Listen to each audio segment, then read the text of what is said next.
Okay, hey guys. I want to do this video. I made a little clip of my son in the hospital. It's like our last 10 days in the hospital.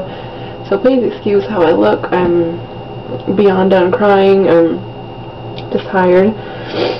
I've had a lot going on. Last Wednesday, on the 22nd of July, well, my previous video I did, was that everybody kept saying my son had a stomach bug, It's just a virus, it'll go away.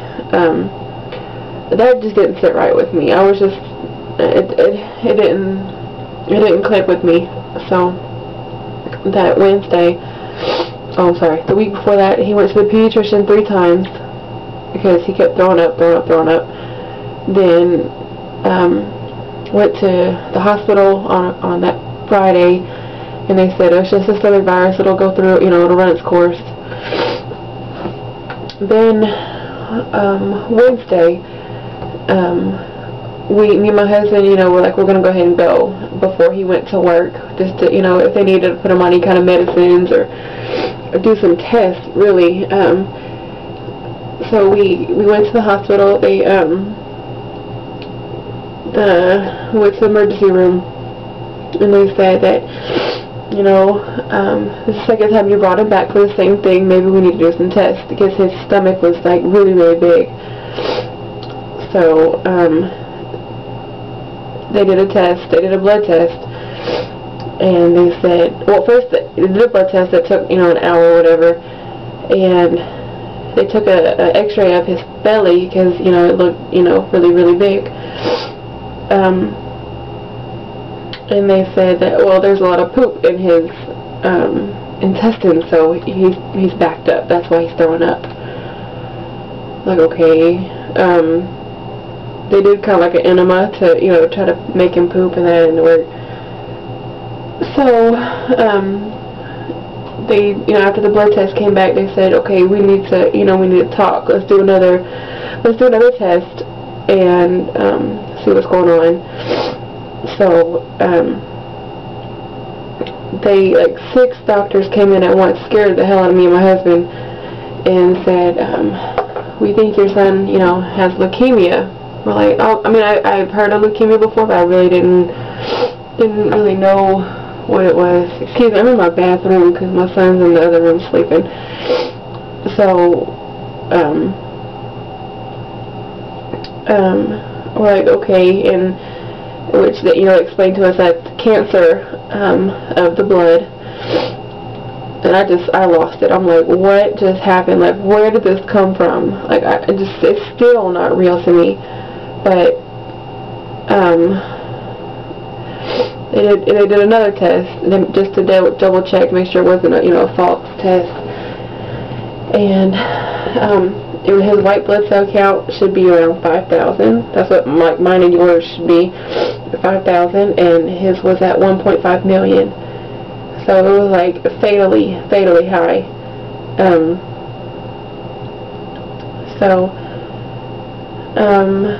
They took him straight to ICU. Like, within like 30 minutes, they took him to ICU, and they said, okay, he needs a blood transfusion. I'm like, oh. We just brought him for throwing up. I don't know what's going on. And they did a blood transfusion. His white blood cell count kept going down, because that's what they wanted it to go back down.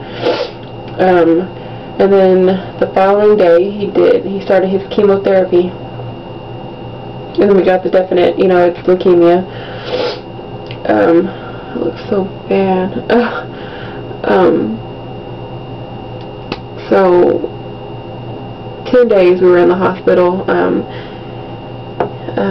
He now has to get 3 shots a day at home, which me and my husband have to give it to him, which is horrible. I mean, I know I have to do it, which, that's the only reason I am doing it, because it's not an option. But it's the most horrible thing ever, just because he cries. They give him, like, numbing cream to put on it, but he still feels it. What else? His chemotherapy will last for 2 years.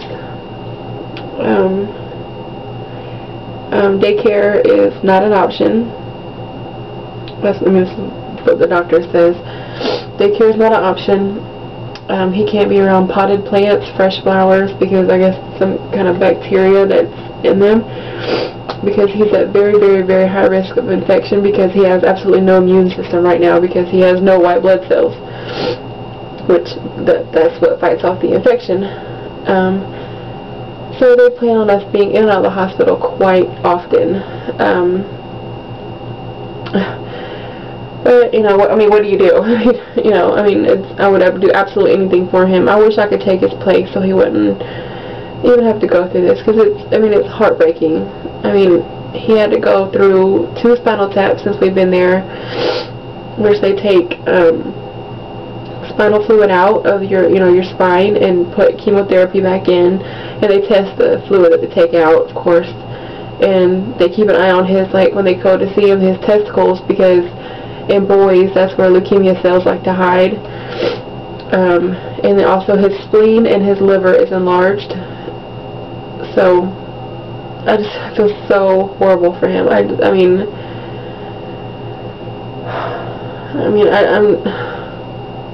just please keep us in your prayers and thoughts, and it's going to be a long road, but we're going to make it. We're going to make it. I mean, in the situation that he's in, he's doing, great. I mean, the doctors are amazed on how, he's going in the right direction. But it's just hard to see your 5-month-old baby boy just have cancer. Like, it's not reality. But, that's about it, I think. His shots, insurance pays 80% of it until you meet your deductible, and then they cover it 100%, which we pay $330 a month for just for 3 shots a day. And then he has 5 medications by mouth, and a lot of them are like preventative medicines that the chemo causes, like your stomach.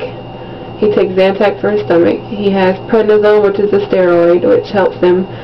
He has another one that protects his lungs from pneumonia. He has another one that protects his bladder, and I can't remember what the other one is.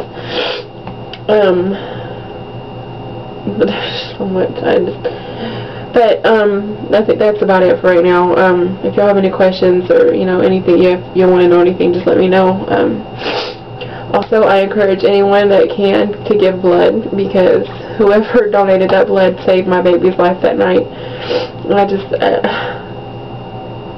just warms my heart that someone, went out their way to give blood, and it went to my son. So I will definitely be giving blood. Also platelets, because my son has received platelets. Also he's on a blood thinner because he's already got clots in his legs from the chemo. Oh, and he also had a port put in his chest. He has an incision like in his neck, and then he has an incision like near his ribs. The port is for when they do chemo. He don't have to keep poking him all the time, because the port is like pushed right against his skin on the inside, and they just stick a needle in and do his labs and chemo from there, so they don't have to poke him all the time, because Lord knows he's been poked and pushed and everything this past week. But if you haven't looked, take a look at my other video. It's when he's riding around in his wagon, which I absolutely loved. I mean, he acts like nothing's wrong. He seems very, very happy and comfortable, which that's our biggest goal. Our biggest thing is he has to be seen if he has a fever or he's just super tired. They pretty much said that the hospital is going to be our pediatrician now. He's not going to get immunizations for the next 2 years. They said he'll be caught up after that, because there's no point in giving immunizations if you have absolutely no white blood cells, which, that fights the infections that you get. So there's no point in that. So I think that's it. If I miss anything, I'll make another video, but that's it for now, and please keep us in your thoughts and prayers, and